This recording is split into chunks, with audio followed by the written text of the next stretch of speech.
Record.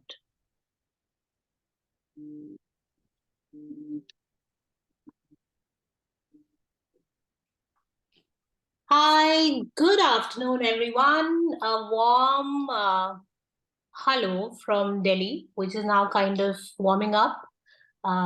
Post Holi, the temperatures have suddenly shot up. They had started warming up a little bit before, but yeah, the mornings and evenings are still very pleasant. But I have with me today here Rajesh Talwar, who I chose to have a conversation right in the broad daylight of 12 noon today. And I welcome you, Rajesh, for this conversation that is being hosted by Bookchor, which is this fantastic platform that brings books and writers on one platform, not only with their own books, but also with readers. They have a large pool of readers who they have access to, and they directly reach out to those readers and help writers reach a larger audience through their physical and online platforms. So thank you, Bookchor, for having us here, and welcome, Rajesh. And I am so happy to meet you here on this platform, and I look forward to this conversation. Thanks, Lipika. It's good to be with you and good to hear about Bookchor. That's such an interesting name. Uh, and I think we've all been guilty of picking up books from the pavement. At least during my university days, and to some extent, I actually support piracy because otherwise, at that age, books were too expensive for the pocket. But Bookchor is something else. But anyhow, it's very nice to be with them and you.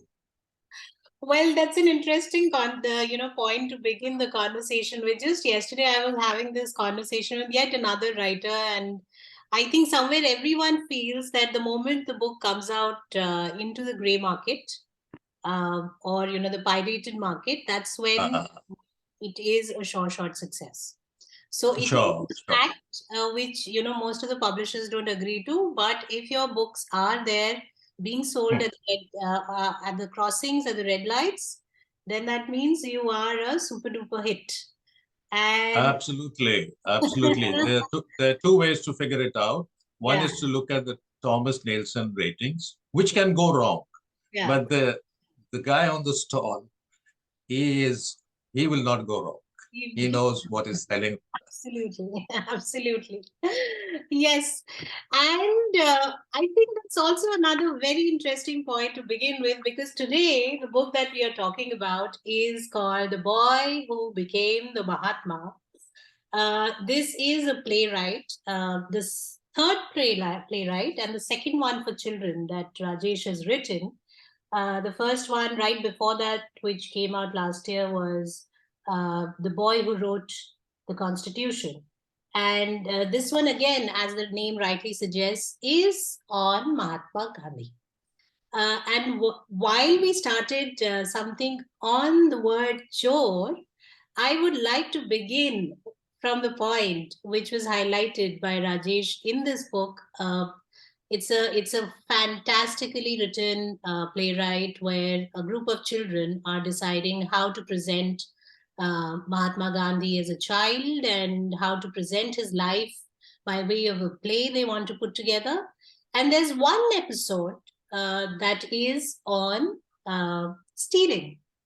So, Rajesh, why don't you take us through that episode of Mahatma Gandhi's life and share why you chose to pick that particular episode to highlight?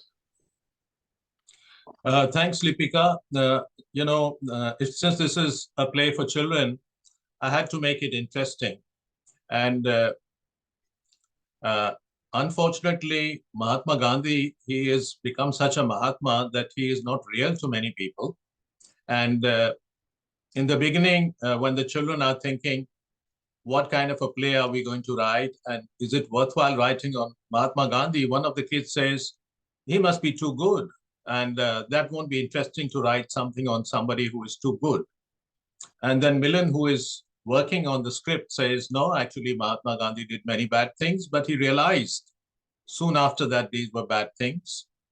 And one of the things is theft. So all the other children are surprised that, oh, Mahatma Gandhi, he committed theft. And what did he steal? He stole some gold. Uh, so the story is that uh, Mohandas, or Monia as his mother and called him, the family nickname, he found out that his elder brother was in debt. And somehow they didn't want to involve the elders. But the creditor used to come and ask his elder brother for money. And he wanted to settle this debt. Now, of course, as a child, he didn't have money. It occurred to him that his elder brother had uh, an armlet, which was made of gold. And it was a sophisticated armlet in the sense that there were links. So you could remove a link and shorten the armlet. You could add a link and increase the armlet. So children are growing all the time. And maybe that's the reason they had this kind of design. So he removes one of the links and he uses that small piece of gold to settle the debt. And then he realizes that, oh, this was a gift from my father to my brother. I have committed theft.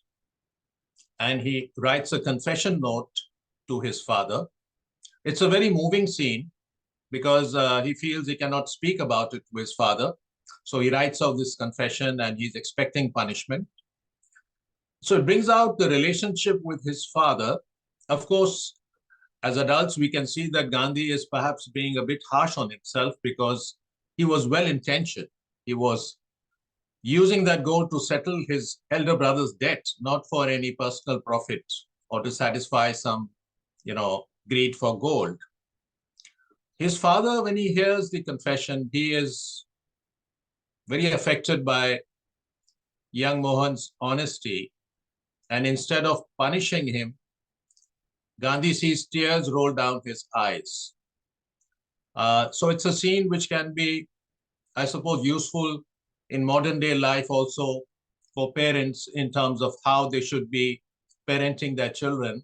There are, of course, books these days on parenting, but compassion, kindness, and understanding where a child is coming from, those are important attributes for any parent. Gandhi himself, as a mature person reflecting on the scene, he says that all these years later, I think that encounter with my father, that forgiveness, which brought me so close to him, was also my first lesson in ahimsa. So you could say that in a way, uh, the father of the nation, which is to say Karamchand Gandhi, how he handled Gandhi, the boy, Mohandas, affected Gandhi for the rest of his life. And because it affected Gandhi, it had an impact on this nation as well, on India. So the family is so important. How beautifully put, Rajesh. And, it is, in fact, as a parent, true that, we try to find ways uh, to tell our children uh, and not really scold them away from doing things that we consider not right, and giving them a sense of the right and wrong, the general sense of right and wrong, the general sense of being good, the general sense of what's bad. But as very rightly put, it is a wonderful example, especially when you pick it out from the life of someone who is revered, not just in the nation but across the world. And but tell me something, how important. So when we talk about Gandhi to the adults, and when we write about Gandhi or read about Gandhi, which is being targeted towards an adult audience, uh, it's a very different, picture that we portray, which is more balanced, which is more human in a lot of ways. Uh, do you think there is uh, a sense of responsibility when you are writing for children, because it's not, as we all know, that it's true for every human being. Even the Mahatma had his vices, had his own set of bads, maybe in some ways. But when you're addressing children through a story, how much of a conscious effort is it to portray him as, as clean as possible, or even try to pick up lessons from his life and portray it in a form which is uh, more righteous in a lot of ways? I mean, is that an effort, or does it come very easily, especially when you write about big personalities like Mahatma for now, and the way you wrote about Ambedkar in your last book? I think the problem is that you're right that we can have a more balanced approach while talking about Gandhi to adults. Uh, but on the other hand, a lot of parents, they just want a lot of our, we have a hypocritical adult population who just wants to paint Gandhi as if he never did anything wrong.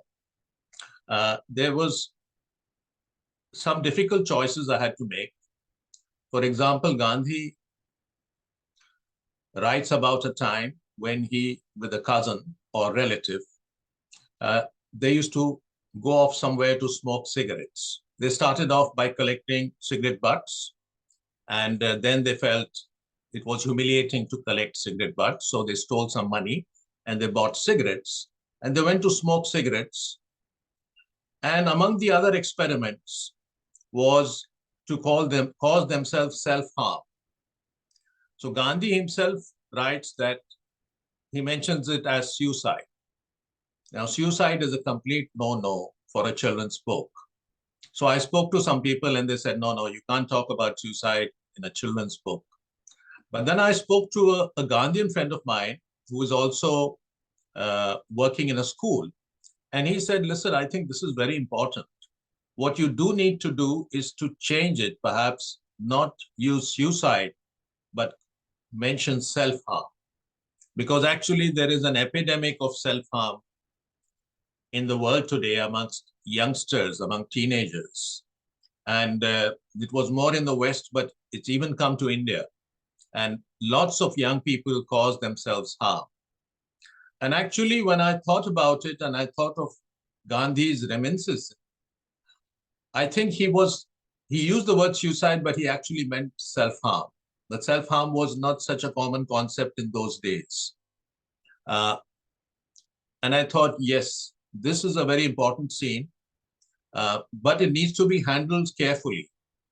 So, for example, with the cigarette smoking, uh, I show the truth that Gandhi realizes that this is just foolish to smoke cigarettes.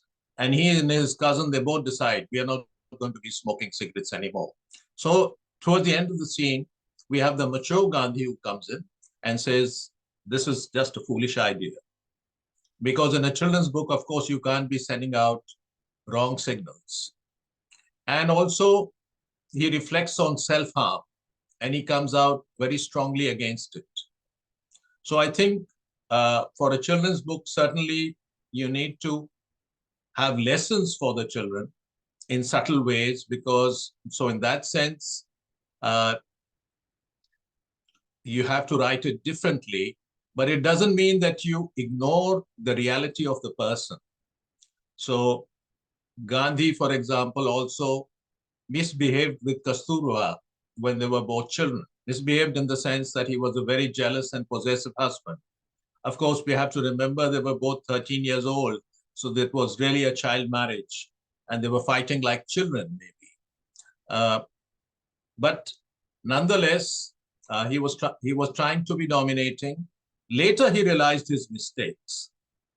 So I would say, in fact, in some ways, uh, a book like this rescues Gandhi from the holy cow status to which many of his admirers have put him. So you have, on the one hand, people who just will not hear one word against Gandhi. Gandhi is revered by them. Gandhi is a god for them. On the other hand, you have people who will not hear one kind word for Gandhi, who feel that Gandhi betrayed the nation's trust. We could have had independence much sooner. Gandhi didn't handle the communal divide issue properly.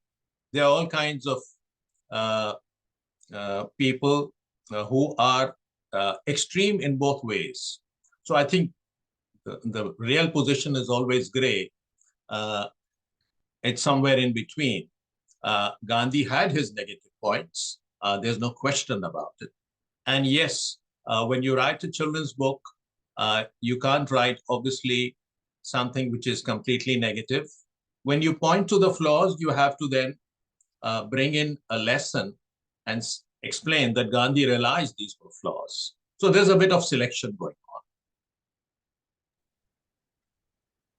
That brings me to the next question about a lesson based writing, usually used in case of children's literature. Right from the times of Panchatantra to any of the writers writing across the world, they do try to include aspects that teach some sort of a life lesson through their stories. Recently, there's also a lot of conversation around how some of the stories written decades ago need to be revisited and reviewed and rewritten at times, because now the kind of lessons that children are to be taught are very different. Some say it's called woke, being woke. Some say that that is the way we are headed, and that's the modern system of, making children aware. Uh, how much of a lesson-based, storytelling do you think uh, is important? And given the current situation where there are already conversations about, revisiting a lot of old literature, how much of it do you think is really justified in terms of? So there are two questions to this one question primarily. Well, I think Lipika, for example, let's take Roald Dahl, who was in the news recently. Uh, they are rewriting Roald Dahl to make him politically correct. Now, this is something which I would completely disagree with, unless there was something very extreme. Why I would say is, for example, if you take Charlie and the Chocolate Factory, which was one of Roald Dahl's famous books made into a film. I personally didn't enjoy that book so much. I enjoyed some of his other books more.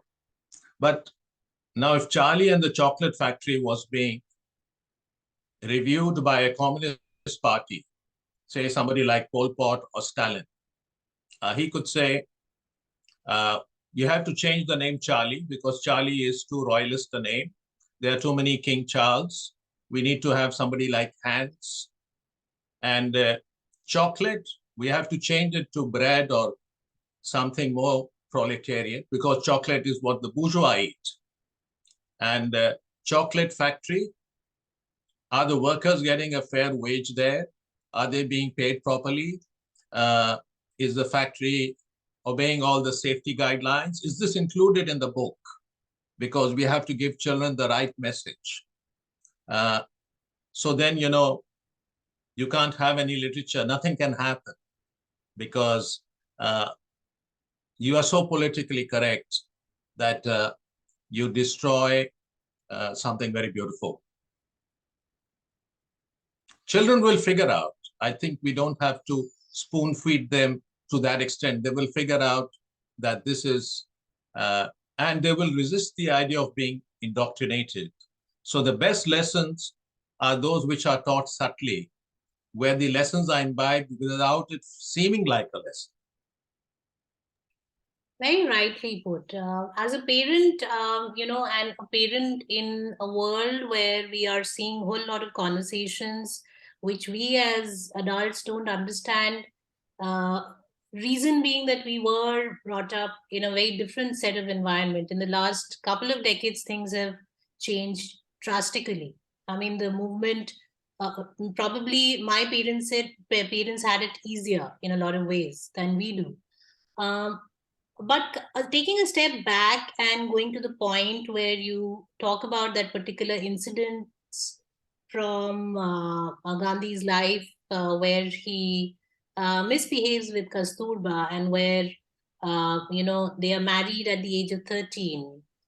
This is again something which is part of several political conversations. If you recall that, we try to bring in a historical perspective and set it in the current times, and then have fights, literally fights around it. Uh, how much of do you think these things worry you as a writer, especially given the current charged up environment where, talking about an old person getting married to an underage, which was maybe something acceptable,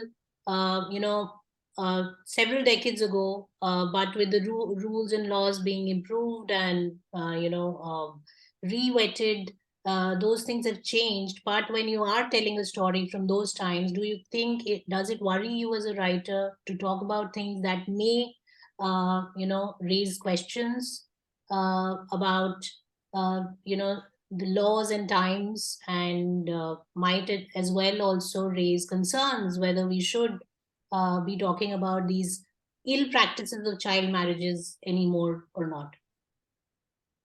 Uh, I think it's a question of how you handle it. So I have a German friend who, for example, thought, oh, child marriage. But this was a reality. And I think it's not a reality we necessarily have to shield children from. Uh, and we can't overburden a child with too many messages. Uh, so there are some there's this actually confrontation which the Mahatma has with Kasturba. They're both 13 years old. And somebody in school has told him that you should keep your wife under control. She should take your permission before going anywhere. So he takes this lesson to heart. And soon after their marriage, they are roughly of the same age. I think Kasturba is actually a few months older. He says, you can't go anywhere without taking my permission. And she says, well, do I have to take permission for every small thing? And he says, yes, you have to take permission. And then Kasturba's mother-in-law comes and she says, I'm going to the temple. And Kasturba says, oh, how lovely. And Putlibai, the mother-in-law, says, well, come with me. And she's unsure. So she goes off with her mother-in-law. And when she returns, Gandhi is furious because she went without taking his permission. He wasn't there. He had gone off to school. But Putlibai intervenes in Kasturba's favor. And she says, you can't be behaving like this, Mohan. Where do you think she went?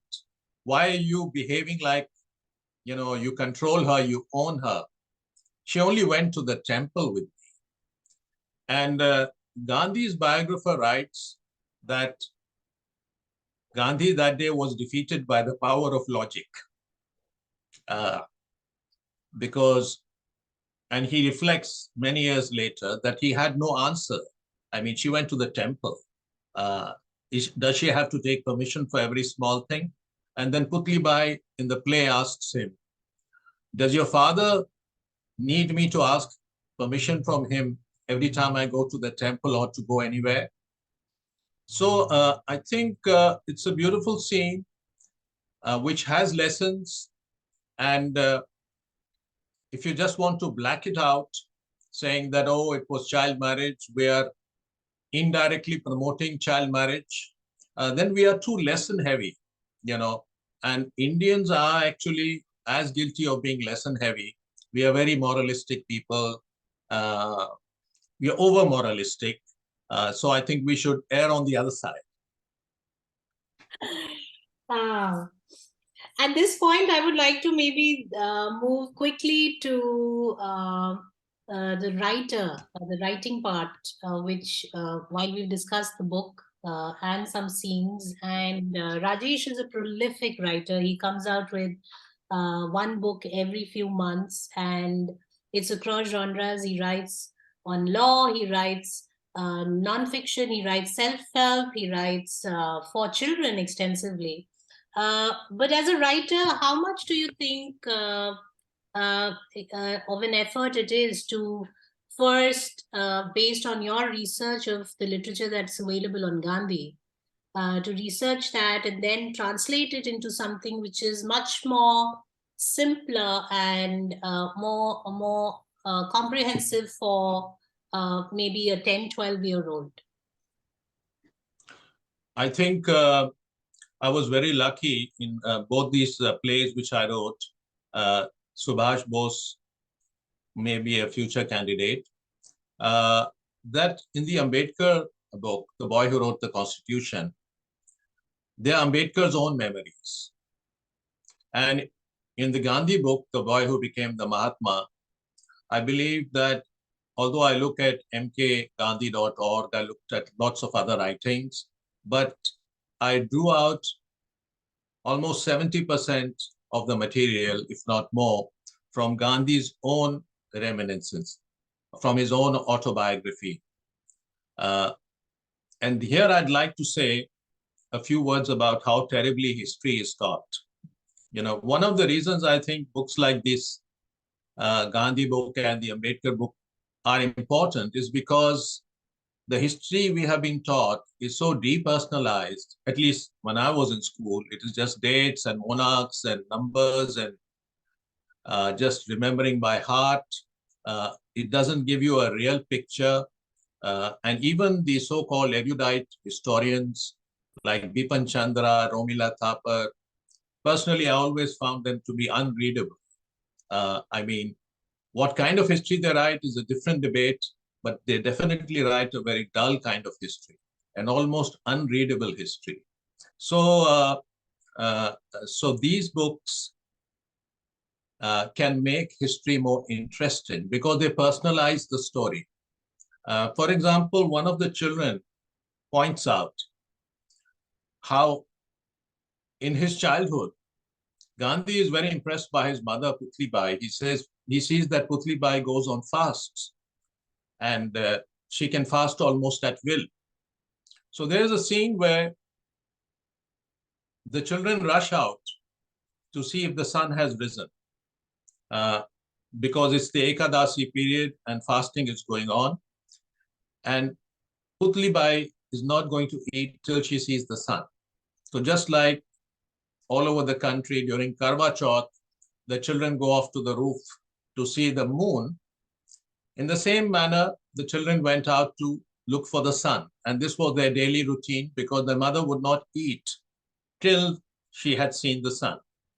So it was monsoon time. The children go out, they see the sun, and they rush in to call their mother. By the time their mother comes out, the sun has gone behind the clouds. And the children are upset. They say, oh, but Putli Bai takes it all very cheerfully. She says, oh, I'm just not supposed to eat right now. God just wants me to wait a bit longer. No problem. And Gandhi is hugely impressed because he cannot ever stop himself from eating. When he's hungry, he must eat. And this kind of willpower, which Putli Bai displays, so she is not phased at all. She's not disappointed at all. It's just like she controls her appetite. Now, this is a childhood experience. And then we fast forward to 50 years later, where Gandhi is in Yerwada prison. He's keeping a fast for a very different reason. The British government is planning to introduce separate electorates. So he goes on to a fast unto death for the Dalits. So Tagore supports his fast, Nehru is against it, but then Nehru also comes around. Temples all over the country, they open their doors to the lower castes. Women start dining with them. People are worried that Gandhi is going to die. And the doctors are also saying his blood pressure is very high. Then the news comes that the Dalits have withdrawn their demand and they offer the Mahatma some orange juice. Kasturba says, let me squeeze some orange juice and break your fast, because the Dalits have withdrawn their demand for separate electorate. So now it's just a foregone conclusion that the bill will not be passed. But Gandhi very cheerfully says, there's no rush. I want to wait for the British to formally announce that they are withdrawing the bill. So you see how that incident, where his mother demonstrates her great power to eat or not to eat. So he has imbibed the full lesson, but of course he's taken it to a different dimension where the entire nation is waiting for him to break his fast. It's not just the children waiting for their mother to break their fast, but the two are connected somehow.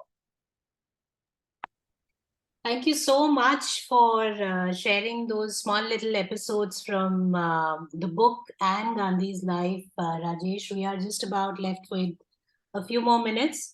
So I would request everybody who is a parent to pick this copy up for the history and the figure, and the lessons that his life can teach you and your children in a more readable format than any of the historians can. All the very best, Rajesh, for your efforts, not just for this book, but the forthcoming efforts that you are putting in to bring yet one more personality from our history in the form of a playwright. Thank you very much for joining us here, and I look forward to having more such conversations with you in future. Thank you, Bookchor, for hosting this conversation once again. Rajesh, the last parting words.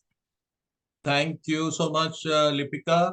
I think this has been a great discussion. It's always lovely to be with you.